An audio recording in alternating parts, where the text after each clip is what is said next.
Hello friends, welcome in infinite knowledge. आज हम करेंगे भिवानी जिले का सामान्य ज्ञान। तो चलिए वीडियो को स्टार्ट करते हैं। सबसे पहले हम बात करेंगे नामकरण के बारे में। भिवानी जिले का नामकरण राजा नीमपाल तंवर ने अपनी पत्नी भानी देवी के नाम पर किया था और इसकी स्थापना की गई थी 26 फरवरी 1376 को। अब हम बात कर लेते हैं उपनाम की। भिवानी जिले के उपनाम है हरियाणा की काशी, क्योंकि यह मंदिरों की अधिकता होने के कारण इसे हरियाणा की काशी कहते हैं और हरियाणा की छोटी काशी कहते हैं कैथल को। उसके बाद है मंदिरों की नगरी, मिनी क्यूबा, बॉक्सिंग का powerhouse, Bhiwani city of war heroes, textile city, राजपूतानों का सिंह द्वार, धर्मार्थ न्यासों का शहर। ये सभी भिवानी के उपनाम हैं। उसके बाद आता है भिवानी जिले का क्षेत्रफल। इसका क्षेत्रफल है 3432 वर्ग किलोमीटर। तहसील हैं भिवानी, लोहारू, तोशाम, सिवानी और बवानीखेड़ा और उप तहसील यहाँ पर एक है बहल। इसका गठन हुआ था 22 दिसंबर 1972 को। बंसीलाल के समय इसका गठन हुआ था। और भिवानी जिले का प्राचीन नाम है भानीग्राम, क्योंकि जो नीमपाल तंवर ने अपनी पत्नी भानी के नाम पर इसका नामकरण किया था, इसलिए इसका जो प्राचीन नाम है वो भानीग्राम था और भानीग्राम से यह नाम बिगड़कर भिवानी हो गया। भिवानी के साथ 22 दिसंबर 1972 को सोनीपत जिला भी बनाया गया था और जो भिवानी जिला है वो हिसार से अलग होकर बनाया गया था। यानी 22 दिसंबर 1972 को भिवानी के साथ साथ सोनीपत जिला भी बनाया गया था और भिवानी जिला हिसार से अलग होकर बना है। भिवानी जिले की जनसंख्या है 16,34,445। लिंगानुपात है 884 और साक्षरता दर है 76.70%। अब हम बात कर लेते हैं भौगोलिक स्थिति के बारे में। सबसे पहले हम बात करते हैं भिवानी हरियाणा के किन जिलों के साथ सीमा साझा करता है। भिवानी हरियाणा के हिसार, रोहतक, चरखी दादरी, महेंद्रगढ़ तथा राजस्थान के चूरू व झुंझुनू जिलों के साथ सीमा बनाता है। भिवानी में मरुस्थल तथा अरावली की पहाड़ियाँ दोनों स्थित हैं और जो भिवानी में जो पहाड़ियाँ हैं, अरावली की पहाड़ियाँ, वो है दुल्हेड़ी की पहाड़ियाँ, तोशाम की पहाड़ियाँ, डाडम की पहाड़ियाँ भिवानी में स्थित हैं। हरियाणा में सर्वाधिक मरुस्थल का विस्तार भिवानी जिले में ही है और भिवानी में नेटवर्क प्रकार के बालू का स्तूप पाए जाते हैं। अब हम देख लेते हैं नहरें। भिवानी जिले में सिवानी नहर, जूही नहर, लोहारू नहर, जिसे इंदिरा गांधी नहर भी कहती हैं, और भिवानी नहर, ये सभी हैं और इनके द्वारा ही भिवानी जिले में सिंचाई होती है। उसके बाद है फसलें। जौ व सरसों का सर्वाधिक उत्पादन भिवानी जिले में होता है। हरियाणा में बागवानी उत्कृष्टता केंद्र गिगनाऊ, जो लोहारू तहसील में आता है, में स्थापित किया जा रहा है। हरियाणा में न्यूनतम कृषि मंडी भिवानी जिले में है। उसके बाद हम बात कर लेते हैं पशुपालन के बारे में। हरियाणा में सर्वाधिक भेड़ भिवानी जिले में पाई जाती हैं। 2021-22 बजट के अनुसार लोहारू में बकरी प्रजनन केंद्र की स्थापना की गई। लोहारू के बरालू गांव में ऊँटों का सबसे बड़ा मेला लगता है। 2021-22 बजट के अनुसार भिवानी के सेरला गांव में दुग्ध संयंत्र की स्थापना की गई। अब हम बात कर लेते हैं खनिज की। हरियाणा में सीसा जस्ता सिर्फ भिवानी की तोशाम तहसील से ही निकलता है। तोशाम में हिंदुस्तान जिंक लिमिटेड का कारखाना भी है और हरियाणा में निम्न कोटि का लोहा भिवानी से ही निकलता है। भिवानी से चूना पत्थर भी निकलता है। उसके बाद है परिवहन। भिवानी से NH9, NH52, NH709 गुजरते हैं। जनसंख्या की दृष्टि से सड़कों की सर्वाधिक लंबाई भिवानी में है और हरियाणा का पहला सौर ऊर्जा चलित electronic vehicle charging station Bhiwani में है। हरियाणा में पहला सूती वस्त्र का कारखाना भिवानी में स्थापित किया गया था 1937 में। टेक्नोलॉजी इंस्टीट्यूट ऑफ टेक्सटाइल की स्थापना हुई थी भिवानी में 1943 ईस्वी में। भिवानी का जनसंख्या व क्षेत्रफल की दृष्टि से हरियाणा में तीसरा स्थान है। यानी जो भिवानी जिला है वो क्षेत्रफल और जनसंख्या की दृष्टि से तीसरे स्थान पर आता है। भिवानी का जनघनत्व की दृष्टि से हरियाणा में दूसरा स्थान है। भिवानी जिले का जनघनत्व 342 व्यक्ति पर वर्ग किलोमीटर है।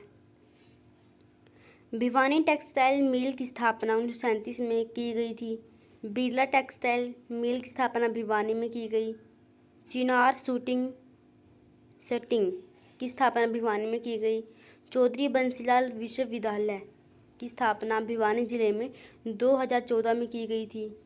चौधरी बंसीलाल क्रिकेट स्टेडियम ये लाहली रोहतक में है और चौधरी बंसीलाल विश्वविद्यालय भिवानी में है, लेकिन जो चौधरी बंसीलाल क्रिकेट स्टेडियम वो रोहतक में आता है। अब हम बात कर लेते हैं इतिहास की। सबसे पहले हम बात करेंगे मिथाथल, जो भिवानी जिले में आता है। मिथाथल यह एक पूर्व हड़प्पा कालीन तथा हड़प्पा कालीन स्थल है। जो मिथाथल है वो एक पूर्व हड़प्पा कालीन और हड़प्पा कालीन स्थल है। इसका उत्खनन डॉक्टर सूरजभान ने 1968 में करवाया था। यहाँ पर 1915 से 16 में गुप्त कालीन सिक्कों के साक्ष्य मिले हैं। 1965 में तांबे से निर्मित हार पुन मिले हैं। रसोई व घर के साक्ष्य मिले हैं। योजनाबद्ध बस्ती के साक्ष्य मिले हैं। मिथाथल से प्राप्त हुई ईंटें कालीभंगा, जो राजस्थान में है, से प्राप्त ईंटों के समान हैं। उसके बाद आता है तिगड़ाना। इसकी खुदाई 2016 में नरेंद्र परमार ने करवाई थी। यहाँ से बर्तन, कांच की चूड़ियाँ, सफ़ेद मनके के साक्ष्य मिले हैं। कुषाण कालीन सोने व तांबे के सिक्के, समुद्रगुप्त के सिक्के ये मिथाथल से मिले हैं और तिगड़ाना से मिले हैं। यहाँ बर्तन, कांच की चूड़ियाँ और सफ़ेद मनके। उसके बाद आते हैं तोसाम अभिलेख। यह अभिलेख 4वीं-5वीं शताब्दी का है। इसमें आचार्य शोभ श्राता के द्वारा 2 तालाबों और एक मंदिर के निर्माण का उल्लेख मिलता है। उसके बाद है लोहारू रियासत। इसकी स्थापना 1803 में की गई थी। यह एक मुस्लिम रियासत थी, लेकिन प्रजा ज़्यादातर हिंदू थी। यानी लोहारू रियासत में जो प्रजा थी वो ज़्यादातर हिंदू प्रजा थी, लेकिन जो वहाँ का राजा था, शासक था, वो एक मुस्लिम था। लोहारू रियासत में अनेकों शासक आए और उन्हीं में से एक था अमीनुद्दीन। अमीनुद्दीन एक बहुत ही क्रूर शासक था। इसने जनता पर अनेकों या फिर बहुत ज़्यादा कर लगाए। 1909 के बंदोबस्त से पहले जो किसान अपनी ज़मीन पर हल चलाता था उसके पास मालिकाना हक होता था। यानी जो किसान, जो भी व्यक्ति अपनी ज़मीन पर हल चलाता था, कृषि करता था, उसके पास मालिकाना हक होता था, वो ज़मीन उसकी होती थी। लेकिन नवाब ने 1919 के सेटलमेंट एक्ट के तहत ये मालिकाना हक छीन लिया। तो जनता ने इस बात पर विद्रोह कर दिया और अंग्रेज़ों की सहायता से यह विद्रोह दबा दिया गया। लेकिन 6 अगस्त 1935 को जनता ने चूहड़ कला गांव में पंचायत बुलाई।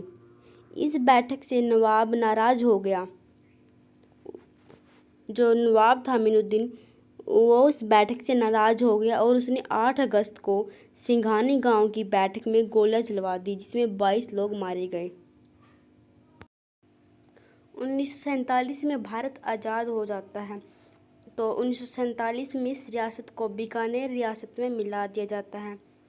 23 फरवरी 1948 को यहाँ की जनता को वास्तविक आज़ादी मिलती है।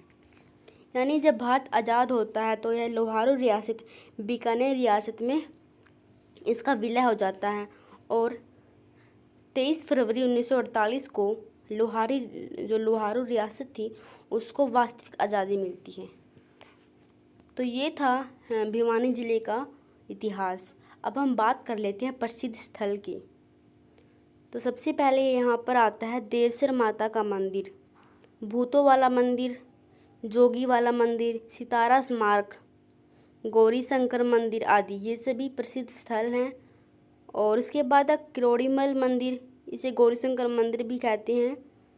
और आलमालो का मंदिर, श्री रंगनाथ मंदिर, श्री राम प्रभु मंदिर, मंदिर सेठ तूही राम, हरनाम दास मंदिर, ये सभी भिवानी जिले के प्रमुख मंदिर हैं। उसके बाद है प्रसिद्ध व्यक्तित्व। हरियाणा में सबसे ज़्यादा सीएम वाला जो ज़िला है वो भिवानी है। भिवानी जिले से 3 सीएम हैं, बनारसी, बंसीलाल और हुकुम सिंह। बनारसी दास गुप्ता ये भी सीएम हैं, बंसीलाल और हुकुम सिंह, ये तीनों ही भिवानी जिले से संबंध रखते हैं। तो हरियाणा में सर्वाधिक सीएम वाला ज़िला कौन सा हो गया? भिवानी ज़िला हो गया। उसके बाद आती है गौरी शोराण, ये शूटिंग खेल से संबंधित हैं। विजेंद्र सिंह ये बॉक्सर हैं। विजय कुमार सिंह ये बापोड़ा सिंह गांव से हैं और ये भारत के 24वीं आर्मी चीफ थे। 2010-12 में थे ये 24वीं आर्मी चीफ विजय कुमार सिंह, बापोड़ा सिंह गांव से। तो ये थे प्रसिद्ध व्यक्तित्व। अब हम देख लेते हैं 1 लिनियर करंट अफेयर्स। भिवानी जिले के रोहनाथ गांव में 70 साल बाद 2018 में सीएम ने राष्ट्रीय ध्वज फहराया था। यानी भिवानी जिले का जो रोहनाथ गांव है, यहाँ पर 70 साल बाद यहाँ पर झंडा फहराया गया, सीएम ने फहराया था 2018 में। ग्रेसम भिवानी टेक्सटाइल मिल को पहले पंजाब कॉटन मिल के नाम से जाना जाता था, जिसकी स्थापना हुई थी 1938 में। उसके बाद चिंकारा प्रजनन केंद्र है केरू में, स्थापना हुई थी 1985 से 86 के बीच हुई थी स्थापना चिंकारा प्रजनन केंद्र केरू भिवानी में। हरियाणा में कौन सा जिला सरसों की पैदावार में प्रथम स्थान पर रहा है? तो वो है भिवानी जिला। भवानी खेड़ा जो विधानसभा क्षेत्र है वो एससी रिजर्व है। भिवानी खेड़ा एससी रिजर्व विधानसभा सीट है। एशिया का सबसे बड़ा जलघर बापोड़ा गांव में है। भीम स्टेडियम भिवानी में है। सर्वाधिक अर्जुन अवार्ड जीतने वाला राज्य का जिला है भिवानी। भिवानी जिले का वर्णन किस ग्रंथ में मिलता है? आईने अकबरी में। 16 पाने व 5 बाजारों का शहर कहा जाता है भिवानी को। वस्त्र विभाग व तकनीकी संस्थान स्थापित किया गया है भिवानी में 1943 ईस्वी में। हरियाणा में प्रमुख कछारी मैदानी इलाका किस जिले में पड़ता है? भिवानी जिले में पड़ता है। जो सर्वाधिक मरुस्थल का विस्तार है वो भी भिवानी जिले में है। अभिनेता या निर्देशक शशि रंजन का संबंध राज्य के किस जिले से है? भिवानी से। राज्य की सबसे छोटी नहर है भिवानी नहर। निर्माण हुआ था 1893 में अंग्रेजों के द्वारा और इसका जो अन्य नाम है वो वीरेंद्र नारायण चक्रवर्ती नहर है। राज्य की एकमात्र नहर है जिसका नाम हरियाणा के राज्यपाल के नाम पर रखा गया है। हरियाणा में कपड़े की सबसे बड़ी मंडी है भिवानी में। बाजरे व चने का उत्पादन में राज्य का प्रथम जिला है भिवानी।